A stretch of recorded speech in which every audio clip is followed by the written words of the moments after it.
বাংলাদেশে জানা হয় কি হয় না? হ্যাঁ, আমাকে করতে হুজুর এলাকার জানা হচ্ছে, আপনার মরিদত বক্তৃতা দেন, তখন মসজিদের মিম্বরত বসে ইমামরা বলে জানা করবেন না। ওই জানাকারও মসজিদের মধ্যে থাকে, আমাকে বক্তৃতা শুনে কাল্লানি মুগলায় বলে আযাবের কথা শুনলে, তখন আমার মিম্বর থেকে দেখতে পাই এই ব্যাটারে এই কাম। বক্তৃতা দিয়ে জানা বন্ধ হবে না, জানা বন্ধ করার আইন কোরআনে আছে। আল্লাহ কোরআনে বলছেন বিবাহিত পুরুষ বিবাহিত নারী যদি জানা করে, আল্লাহর আইনে বিচার ফায়সালা করতে হবে। বিচার করে যদি দুইজন মারা যায়, আমার নবী বলেছেন দুইজনই আল্লাহর জান্নাতি। আল্লাহ বলেছেন পুরুষের কোমর মহিলার সিনা পর্যন্ত মাটিতে গেড়ে দাও, তাকে পাথর দিয়া আদলা পিকেটি দিয়ে হাড্ডি গুটি মাটির সাথে মিশে দাও। একটা বিচার যদি ঢাকার বাইতুল মুকাররমে আল্লাহর আইন দেয়া সরকার করত, জানা করার জন্য মাইকিং করা লাগতো না, বক্তৃতা করা লাগতো না, যুবক যুবতী নেতা নেত্রী আর ছাত্র ছাত্রী প্রেমিক প্রেমিকা বুড়া বুড়ি জানা করা তো দূরের কথা, আল্লাহর ইজ্জতের কসম কারু মোবাইল যদি 6 মাস খোদা হতো, একটা মিস কল খুঁজে পাওয়া যেত না। কথা কি কথা ঠিক কিনা? জানা হয় এত বক্তৃতা লাগবে, জানার আইন পাস হবে, আব্বা করে জানা বন্ধ হবে। এই কথাগুলো কোথায় পড়ায়? সেই কোরআনের মাদ্রাসা, কথা কি ঠিক কিনা? এই কোরআনের মাদ্রাসা হাফেজ বানায়, এই হাফেজক পাগড়ি দেওয়া হয়। আজ পাগড়ি আসেনি, পাগড়ি দেওয়া। আমি গতবারে 603 জনক পাগড়ি দিচ্ছি সারা বাংলাদেশ মিলে, এইবার আমার 277 জন হয়ে গেছে। তাহলে এত জনক পাগড়ি দিই, যখন পাগড়ি বান্ধে দিই বুঝছেন, তখন এই সবার শ্রোতারা মুখ এমন আবেগ করে, ইনকে একটা ব্যাটা যদি আমার থাকতো, কতক্ষণ তখন মনে হয় যে কি রে, চোখ দিয়ে পানি বেড়ে যাচ্ছে। কিন্তু মজার ব্যাপার হলো কি, যারাই পাগড়ি বান্ধে দিলাম, যারাই পাগড়ি বান্ধে দিয়ে আফসোস করলাম, এই হাফেজ মদিনা ভার্সিটিতে লেখাপড়া শিখে আসলো, কুষ্টিয়ার থেকে আসলো না মিশর আল আজহার থেকে আসলো, আসে ওই যে হাফেজক পাগড়ি দিল কোরআন মুখস্থি করে, ওই কোরআনের কথাগুলো যখন বাংলাদেশ খবর লাগিচ্ছে, যারাই পাগড়ি দিলাম ওরাই ধরে লেতে জেলত তোলে। মানে বাংলাদেশে শেখা চলবি কোয়া যাবে না, কথা কোনে রে? হ্যাঁ, মনে বাংলাদেশ আমরা অন্য দেশের লোক আছে রিফুজির মতো বাস করছে, এটা বাংলাদেশ আর রিফুজিগিরি খাটবে না। বাংলাদেশে মানুষ ভোট করবি, বাংলাদেশে মানুষ বুঝবি। তোর ভারতের তে মাথা মার লেবি কেরা, এ কথা কোনে কেরা? হ্যাঁ, ডক্টর ইউনূসকে আমি বলতে চাই, আপনি কেন পূজার মধ্যে ওর করুক এই 1250 কেজি ইলিশ দিলেন? ওই ইলিশগুলো আমাকে অমুসলিম ভাইয়েরা যারা পূজা করলো এদেরকে যদি দেওয়া হতো, এরা খুশি হয়, আরো পূজা আরো 2 ঘন্টা ঢোলক বাজালো হয়নি। আমার দেশের হিন্দুরা অমুসলিমেরা পূজার ইলিশে পেল না, তো ভারতের দেওয়ার কে কথা? আর ইলিশ মাছ আল্লাহ এমন একটা ভার্সিটি পরে বাচ্চা ফুটায়, ইলিশ মাছ কয়া দেশে এই পর্যন্ত হচ্ছে ভারতের সীমা, এই পর্যন্ত বাংলাদেশের সীমা, কোনো নেট নাই, বেড়া নাই, পান নাই, একটা ইলিশের মাছ ভারতের সীমানাথ খেপেও ডিম ছাড়ে না। বল মখলুকাত কারা? আমরা। যদি কোন মানুষ, তাহলে আপনার বাড়িতে 6 জন তুমি বাদ পড়লো যা কথাকার, আবার এই প্যান্ডেল ছাড়া যারা আছে তারাও বাদ পড়ে গেল। আশরাফুল মখলুকাত কারা? আমরা। আল্লাহ খুশি হয়ে গেল, আল্লাহু আকবার। এখন আশরাফ মানে ভদ্র, মখলুকাত মানে সৃষ্টি জাত, তাহলে আমাদের সৃষ্টিকর্তা কে? আল্লাহ। এখন মখলুকাত আমরা আশরাফুল মানে ভদ্র জাতি। অনেক মানুষ সমাজ আছে নামাজ পড়ে না, রোজা করে না, মাথার টুপি নাই, দাড়ি নাই, ব্যবহার ভালো, এই আছে না নাই? সবাই বলে লোকটা ভদ্র বারে কে কয়খানা। আবার অনেক মানুষ আছে নামাজ পড়ে, রোজা করে, জুব্বা গাওয়ার দাঁড়িয়ে আছে, ওর কথা শুনলে মানুষ খালি খেপেই যায় কে ভাই, কতক্ষণ দেখা। কিন্তু আল্লাহ তাআলা বলছেন না, নামাজ পড়ে পড়ুক, না পড়ে না পড়ুক, কোনো যোগ্যতা না থাক, ইন জেনারেল মানব জাতি হলো আশরাফুল মখলুকাত, এরা ভদ্র। ধরে কোন আল্লাহু আকবার। কেন ভদ্র হলো জিজ্ঞাসা করবে আপনাকে আল্লাহ, তুমি কেন ভদ্র ছিলে? কোনো চিন্তা করছো? কোথাও না, চিন্তা করিনি। তাহলে তুমি কেন ভদ্র হলে? এটা একটা দুনিয়ার তো চিন্তা করা লাগতো। কচ্ছে তুমি কি রাস্তা দিয়ে ঘুরছিলে কোনোদিন? কয়ে ঘুরছিলাম। তো সিএনজি বাসের গাঁত ট্রাকের পাশে লেখা থাকিছিল যে পৃথিবীর সর্বোচ্চ আদালত মানুষের বিবেক। বিবেক কি? সর্বোচ্চ আদালত মানুষের বিবেক। আল্লাহু আকবার। প্রথম হলো মূর্খ হোক শিক্ষিত হোক সবাইকে আল্লাহ বিবেক দিয়ে সৃষ্টি করেছেন। এমন কোন পীর নাই, এমন কোন বক্তা নাই, এমন কোন শিক্ষিত লোক নাই, এমন কোন অশিক্ষিত লোক নাই, এমন কোন খেটে খাওয়া মানুষ নাই অন্যায় করতে গেলে বিবেক তাক না বাধা দিয়ে লোক করে থাকে।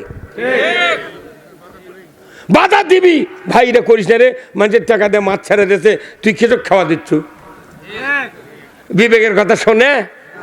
আবার বড় অফিসার ও করছে যে 1 লাখ টাকা দেবো, এই মামলাটা অন্যদিকে নিয়ে যেতে পারবেন না। করছে পাগল, তুই টাকা দিয়ে দেখ 5 মিনিট লাগবে আমার।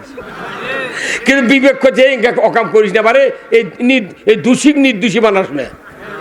তারপরেই ছেড়ে দেয় না, ছেড়ে দে স্যার ওই কাম করছে কিসের বিনিময়ে? টাকার বিনিময়ে। তাহলে এইভাবে দেখা যায় প্রত্যেকটা মানুষ। এই যে দেশে পুলিশ নাই, পুলিশ দেখবেন সিএনজি, ওই যে তারেক রহমান ভারতের থেকে সিএনজি এনে দিয়েছে মানুষের গরিব মানুষ করে খাওয়ার জন্যে। পুলিশেরা রাস্তার যা সুচে দেখানা করে দেয়। পুলিশ যখন সুচার ঘুতে দেয় তখনও ওই পুলিশ বিবেকে কথা, এই গরিব মানুষের দিন পর যায় না, কী করে খাবি? সব জিনিসের দাম বেশি, সোলফোল বাঁচার পারবে না, কানা করে দিস না ভাই। বিবেক কয় কি এটা উপরের নির্দেশ, কানা কর। এইভাবে দেখা যায় পৃথিবীর মানুষ বিবেকের কাছে ফেলুয়ার। আল্লাহর প্রথম গুণ হলো আল্লাহ মানুষকে বিবেক দিয়েছেন। আল্লাহু আকবার। আর একটা গুণ হলো মানব জাতি ছাড়া বিবাহ পরাণের কোনো মখলুকাত নাই। আছে গরুর বিয়ে হয়, মুরগি, হাঁস, বিলাই, ইন্দুর, কি সাংঘাতিক কথা। মানুষ ছাড়া বিয়ে। আবার এই বিয়ে যে হচ্ছে বাংলাদেশে, যারা বিয়ে পড়ায় মিথ্যা কথা কয়ে বিয়ে পড়াচ্ছি। কত উমুকের ছেলে উমুক, এত টাকা দেন মর, নগদ এত, বাকি এত, চাইবে মাত্র দিতে বাধ্য থাকবে। এই অঙ্গীকারে তোমাকে শাদী করতে এসেছে, তুমি তাকে শরীয়ত অনুযায়ী স্বামিত্বে কবুল করো। কি চাপ দিচ্ছে? করো। কতক্ষণ? আচ্ছা কোন তো শিক্ষিত হোক মূর্খ হোক নগদ বাকি বোঝে না? তা আমার দেশের মহিলারা কি মূর্খ হোক নগদ বাকি বোঝে না? 3 লাখ টাকা মোহরানা বান্ধিছে, 30,000 নগদ, 270 বাকি। 2,70,000 বাকি, 30 হলো নগদ। তাহলে ওই মেয়েটা বোঝেনি, শোনেনি যে নগদ কত বাকি কত। তাহলে এই মেয়েটা যদি বিবেক থাকতো বলতো যে না আমি বাকিতে কবুল বলবো না, তাহলে ওর পালসার মিস, ওর দুপুরে খাওয়া মিস। হ্যাঁ কথা কোন? আচ্ছা কোন তো এইভাবে যদি 10টা মেয়ে যদি 10টা বড় ফিরে দেয়, 11 নম্বর বর দেয় আসবে বিয়ে করবে, আর বাপক কবি আব্বা 2 শতক জায়গা সাইলো রোডের ওই নয়নজুলি বেচে আমাকে টাকা দাও, আমি বিয়ে করবো, বাকি যা ওই মেয়ে মানুষের ঝাড়ি খাবার পারবো না। হ্যাঁ কথা কয় না? কি বাটপার দেখে, মিয়া তো বুঝলো না, মিয়ার যাই বাপ তাইও বুঝিনি। কারণ মিয়ার বাপ আদমদিগির হাট শনিবারে হয়, গৌহাটি লাগে না? এই কুরবানির হাটে মেয়ের বাপ যাক বাকি বিয়ে দিল, এই মেয়ের বাপ 1.5 লাখ টাকা গরু লিয়ে যা বেচপের লেগে, দাম মিটেছে 1.5 লাখ, গরু যাই নিয়েছে, সাবানের পর করছে চাচা এই যে 50,000 টাকা লাও, 1 লাখ টাকা যখন দরকার আমার বাড়িতে এসে নিয়ে দেয়। আর তুই মেয়ের বাপ কি গরু বাকি দিবি? একটা ভেড়ার খাসি, বকরি খাসি।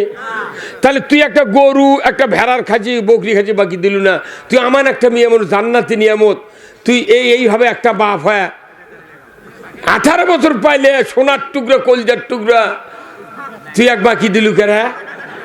এই কথা কর, এই হুজুর কথা কর না, তুই গরু বাকি দিস না, তোর বিটিক বাকি দিলু কে? এই বিয়ের ফরজ কয়টা? কোন তো বিয়ের ফরজ কয়টা? এগুলা মইতর ইমামকে খোয়া লাগে ভাই। বিয়ের ফরজ কয়টা? 2টা। ওজুর ফরজ কয়টা? আচ্ছা জমজমের 1 বদনা পানি দিলাম, যদি আপনি অজু করার সময় মুখমণ্ডল ধুলেন, দুই হাতের কুনুই ধুলেন, মাথা মাছেও করলেন, পাও ধুইব না। মসজিদে নববীকে কাবার চত্বরে নামাজ পড়লে নামাজ হবে?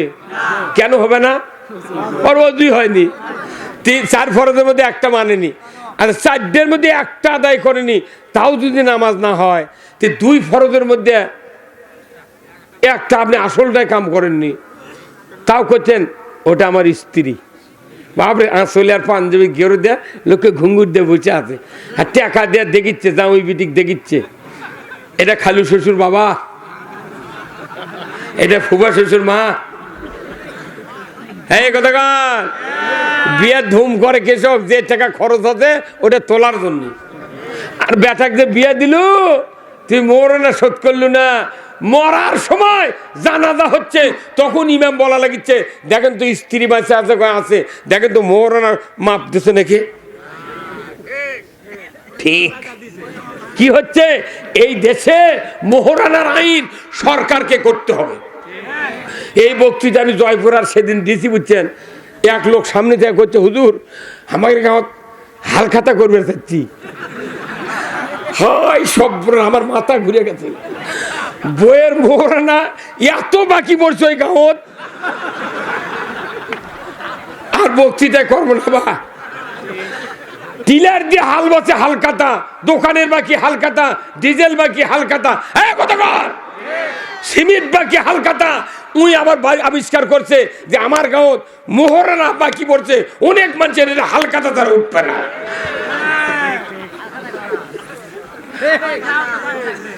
আসল বক্তৃতা, আপনি যে স্ত্রী বাকি এনে করে খাচ্ছেন, মোহরানা এখনো পরিশোধ করলেন না, কত ক্ষতি হলো।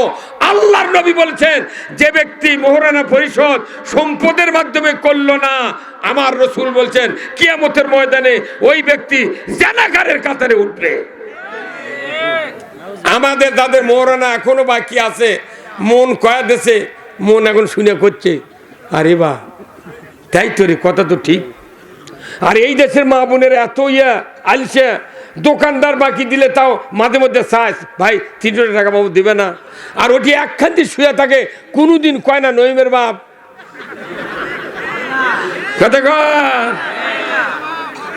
এই যেমন পুরুষেরা করছে, আমাদের মধ্যে কাজে বাজাদার ওস্তাদ, এই যুক্তিবাদী। কতক্ষণ মুসলিম আমি, সৈনিক আমি, আমি চির রণবীর, আল্লাহকে ছাড়া কাউকে মানি না, নারাই তাকবীর। বীর মুসলমান ধরো আল কুরআন, ফিরায়া আনো সেই হারানো সম্মান। বীর মুসলমান নারাই তাকবীর, আল্লাহু আকবার, তুলো ধুনি ধরায়া রাখবার। বীর মুসলমান ধরো আল কুরআন, ফিরায়া আনো সেই হারানো সম্মান। বীর মুসলমান, আমরা বীরের জাত। কোরআন বিজয় না থাকার কারণে প্রত্যেকটা আমল বাংলাদেশে ধূলিসাৎ হয়ে যাচ্ছে। বাংলাদেশে কোনো আল্লাহর আইন নাই, খালি 2টা আইন আছে, একটা হলো খাতনা করা, আর একটা হলো সূর্য ডুবলে ইফতার করা। এই 2টা ছাড়া কিছুই নাই। কতক্ষণ দেখা পাঞ্জাবি জুব্বা সব আছে, কিন্তু আল্লাহর আনুগত্য কেন নাই? এই ঔষধ আমি দেবো, শুনতে রাজি আছেন? এই ঔষধ কোথায় আছে? কোরআনে আছে। যে ডাক্তারের কাছে চিকিৎসা করবার গেলে রুগীর সাথে 5 জন যায়, জটিল রুগী হলে, তাই না? 5 জনই কয়, ডাক্তার সাহেব যত টাকা লাগুক আমার রুগী ভালো হওয়া লাগবে, আমরা দেবো, কয় না? কিন্তু সভা দেশে বক্তৃতা করবেন লাগলে, বক্তা যখন আসে তখন কয়, হুজুর বক্তৃতা করবেন ঠিক, একজনের যেন ব্যারাম না সারে। কেবা কি ব্যারাম যেন না সারে, এক একজনের এক এক কথা, খালি ঘুতা মারবি, মনে করছেন দেশ ভালো হচ্ছে না, এখনো আছে। প্রত্যেকটা সভাত গেলে কয়, হুজুর দেখে শুনে কথা কবেন। আমি আপনাদেরকে বলতে চাই, আশরাফুল মখলুকাত, এই মখলুকাত ভদ্র যতই হই আল্লাহ জান্নাত দিবেন, কোরআনেও নাই হাদিসেও নাই। এই ভদ্র জাতিকে উৎকৃষ্ট হতে হবে। কার কথা? জোরে কোন কার কথা? পাশে হুজুর আমার বসে আছেন, হয়তো হাফেজ, মাদ্রাসার পড়ালেখা করছেন। আমার আল্লাহ বলেছেন আশরাফুল মখলুকাতকে উৎকৃষ্ট মানে নিজের জীবনকে করতে হবে। আল্লাহ তাআলা কোরআনে বললেন ইন্নাল্লাযীনা আমানু ওয়া আমিলুস সলিহাতি উলাইকা হুম খায়রুল বারিয়া। আমার আল্লাহ বলেছেন ভদ্র জাতিকে উৎকৃষ্ট মানে তৈরি হতে গেলে দুইটা শর্ত পূরণ করতে হবে। এক নাম্বার হলো ঈমান, আর দুই নাম্বার হলো ভালো কাজ। ভালো কাজ থাকতে হবে, ঈমান থাকতে হবে, তাহলে তুমি উৎকৃষ্ট হবে। ধরে কোন সুবহানাল্লাহ। কার কথা? কিন্তু আমার দেশে ঈমান আছে, ভালো কাজও আছে, মন্দ কাজও আছে। কথা কোন গা? তাহলে শর্ত পূরণ হলো কি থাকা লাগবে? খালি আরেকটা কি? খালি ভালো কাজ, কিন্তু ভালো আছে, তাহলে তো বেকায়দা, তাহলে উৎকৃষ্ট হওয়া যাবে। আচ্ছা কোন তো একটা পাতিল, এটা মনে একটা পাতিল, এই পাতিলত 12টা তরকারি কুটে দিছি। কয়টা তরকারি? এই লাউর থেকে শুরু করে গাজর পর্যন্ত। এখন তরকারি কুটে ভাত পাক করছে। এখন আপনার জামাই আছে, সবাই আছে। এখন আপনি ব্যাটাক করছেন, বাবা সাইদুল ওই মূলার তরকারিটা লিয়ে তো। বেটা দেয় খুঁজে খুঁজে মূলের তরকারি পায়নি, ঘুরে আছে, কোথায় আব্বা মূলের তরকারি কোথায় ওটার পাল্লা ঢাকে থলো দেখুন পাক করে, পাল্লা দেখতে আলোক আলোক করে দেখে উপরে 4-5টা তরকারি এমনি দেখা যাচ্ছে কালার। টমেটো, গাজর, মূলা, ছাঁচিলাও দেখা যাবে না ভাই? তো ঘুরে আছে, কোথায় আব্বা আপনি করলেন কিসের তরকারি? মূলের তরকারি। ওর তো 4-5টা দেখেছি, আরও তো তলে কয়টা আছে। তখন একজন লাভ দেয়া করছে, যাও একটা লাফিয়া করছে, আব্বা মূলার তরকারি কন? আপনি কন লাভরা। কি ওটা? শ্বশুর যদি আগেই খোলে নি লাভরা লিয়াইবা, একটা যাও এই পাথর বসে থাকলো না, তোর বাড়ি যাচ্ছি লাভরা খাবার। কথা কোনে কেরা? আল্লাহ জান্নাত বানাছে মুমিনক দেওয়ার জন্য, কিন্তু মুমিনটা যদি লাভরা হয়, কথা কোনে কেরা? মুমিন কি মুমিন? লাভরা মুমিন। কতক্ষণ বেশি তরকারির নাম হলো লাভরা, আর ভালো কাজ করে মন্দ কাজও করে এ লাভরা মুসলমান। কতক্ষণ লাভরা মুসলমান। আল্লাহ জান্নাত বানায়নি, কাদের জন্য জান্নাত বানাচ্ছে? কাকে ঈমান আনতে বলছেন? আসুন আবার কোরআন ঢুকি, জোরে করে আল্লাহু আকবার। আমার ভাইয়েরা, ঈমান 1 নাম্বার। ঈমানটা যদি আনতে চান, আল্লাহ বলেছেন ঈমান আনতে গেলে আর একটি শর্ত পূরণ করতে হবে। জোরে কর না আল্লাহু আকবার। উৎকৃষ্টর কয় শর্ত? কোনটা? 2টে কোন? এক্ষুনি শুনে মনে থাকে না। উৎকৃষ্ট হতে গেলে কয় শর্ত? সবাই বলেন কয়টা? এলে মুখস্থ কয়লি কল যা আমাকে কত বক্তৃতা মুখস্থ করা লাগিচ্ছে, আর আপনার শুনে 2টা বক্তৃতা মুখস্থ করবেন না, তাহলে আমার খাটাবাট গাবি। কত টাকা? উৎকৃষ্ট হতে কয় শর্ত? ঈমান আনতে গেলে 1 শর্ত।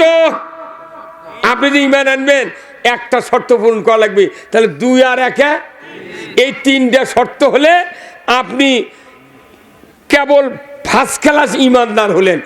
এরপরে ঈমানদারে আরো কাজ আছে, সেই কাজের কথা বলবো, শুনতে রাজি আছেন?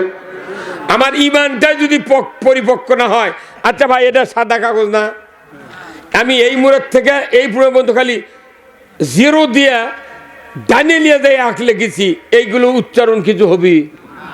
বাঁয়ে থেকে 0 আর এই মুহূর্তে যা ডানে লিখেছি 1, পাগল তাই কবি তুই রে কি লেগেছু?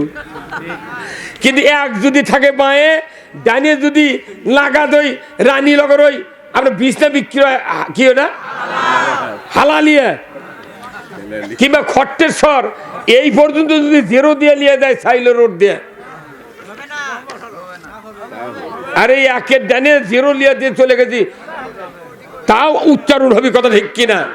তাহলে বুঝেন আগে এক ঠিক করা লাগবে না, তারপরে দাঁড়িয়ে রাখেন, নামাজ পড়েন, রোজা করেন, হজ করেন, রাজনীতি করেন, তারপরে আপনার ওই ইমান দিয়া শুনতে হবে তুই নামাজ পড়ছু 1 আমল হলো, কুরবানি দিছু 2 আমল, পর্দা করছু 3 আমল, চুরি বন্ধ করছু 4 আমল, দান করছু 5 আমল, যাকাত দিছু 6 আমল। এগুলো 0, কিন্তু ইমানের একই নাই। কতক্ষণ আমার ভাইয়েরা, অনেক আলিম হাফিজ কারি সাহেব আছেন, আমার কথা যদি ভুল হয় দাঁড়িয়ে প্রতিবাদ দিবেন, আমি সংশোধন হয়ে যাব। কিন্তু কোরআন পড়ার পর আপনার কোরআন মানার যদি চিন্তা চেতনা থাকতো, কোরআন বোঝার যদি চিন্তা চেতনা থাকতো, কোরআন বোঝার পর আপনার বেনার স্থবির থাকতো না, আপনি পাগলের মতো মানুষকে পৌঁছানোর জন্য দৌড়াদৌড়ি করে বলতেন। কথা ঠিক কিনা? আমার আল্লাহ বলেছেন, ঈমান যদি আনতে চাও, কালেমা যদি পড়তে চাও, তাহলে তোমাকে একটা শর্ত পূরণ করতে হবে। এই শর্ত পূরণ না করা পর্যন্ত পৃথিবীর জমিনে ইসলাম বিজয় হবে না। সেই শর্ত হলো, আল্লাহ তাআলা কোরআনে বলছেন, ফামাই ইয়াকফুরু বিত্তাগুত ওয়া ইউমিন বিল্লাহ। আছে হুজুর? হ্যাঁ, এটা খালি যুক্তিবাদী পড়িছে না আর কেউ পড়িছে? ফামাই ইয়াকফুরু বিত্তাগুত, আগে তাগুতকে অস্বীকার করো, তারপরে ঈমান আনো। যদি করে আল্লাহু আকবার।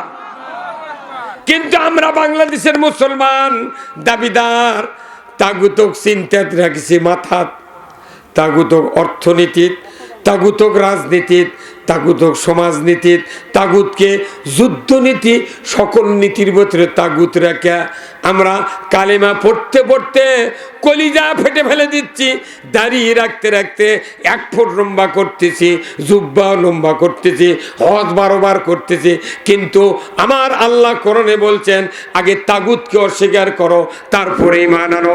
তাগুত কাহাকে বলা হয়? তাগুত বলা হয় ওই ফেরাউনি শক্তি।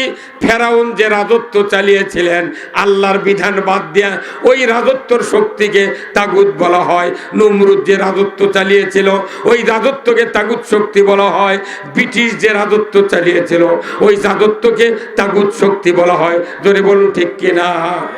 পাকিস্তান 24 বছর শাসন করেছে তাগুতি শক্তি দেয়া। বাংলাদেশ 54 বছরে শাসিত হচ্ছে।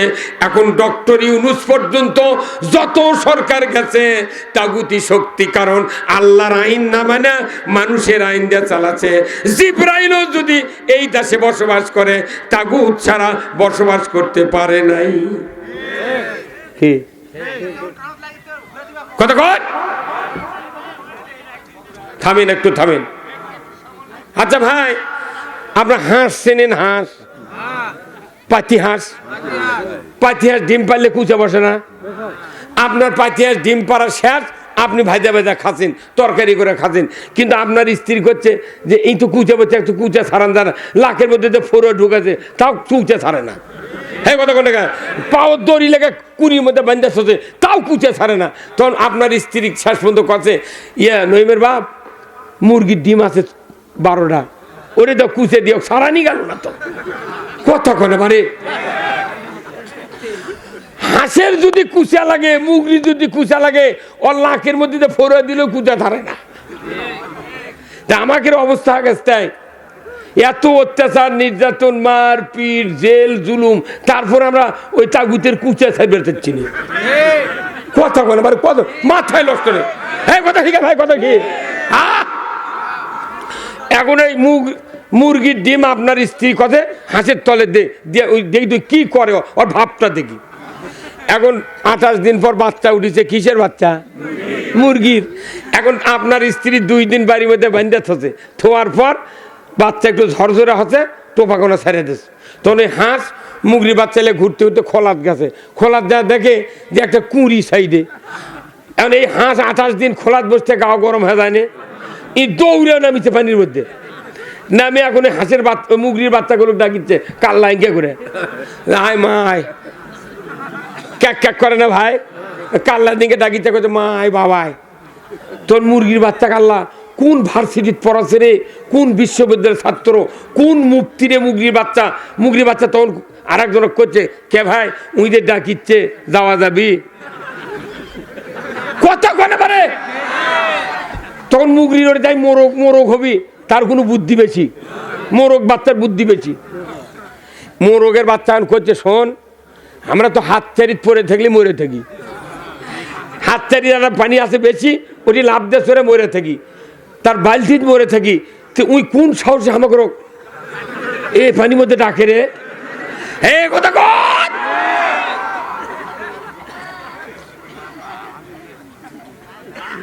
কে বেনে ধরিচ্ছে, কোন সাহসে ডাকে রে। আচ্ছা কোন তো ওই হাঁস যে ওর ডাকিচ্ছে বাবা শোনা করে ওক বাঁচানোর জন্য ডাকিচ্ছে না মারে ফেল দেওয়ার জন্য? আমাকে অবস্থা আছে কি, ওই যারা দেশত ক্ষমতার থাকে আর হলো কুচের হাঁস, আর এই দেশটা হলো কুচের খোলা, আর আমরা জনগণ হচ্ছি মুরগির ডিম। আমাকে 5 বছরকে তাও দিয়ে দিয়ে বাচ্চা ফুটে ভোটের সময় আবার ডাকে, আয় বাবা আয় মনে আয় রে কলজা আয়। ওই ডাকে শুনে শুনে আমরা 54 বছর দেখেছি আমাকে কারো মারা ফেলে দেয়। এইবার আগামীতে যে কি হবি আমারই ভয় ধরিচ্ছে, দেশ ছেড়ে চলে যাবো নাকি পাসপোর্ট করা লাগে না চিন্তা করছি। কি ভাই, আজ থেকে 1500 বছর আগে আল্লাহর নবীর হাতে হাত দিয়া যতগুলি সাহাবী মক্কাতে ঈমান এনেছিলেন তার সংখ্যা হলো 130 জন। 130 জন সাহাবী নবীর হাতে হাত দিয়ে মক্কাতে ঈমান এনেছিলেন। জোরে কন্যা আল্লাহু আকবার। 130 জন মানুষ ঈমান আনার পর, একজন মানুষ ঈমান আনার পরে 1 সেকেন্ড তাগুতের পক্ষে থাকে নাই, 1 সেকেন্ড তাগুতের পক্ষে থাকে নাই। অথচ আমরা ঈমান এনেছি 50 বছর আগে, 60 বছর আগে, বাবার মুখে শুনে কোরআন পড়ে হাদিস পড়ে, কিন্তু ঈমান এনেছি ঠিক তাগুতকে বাদ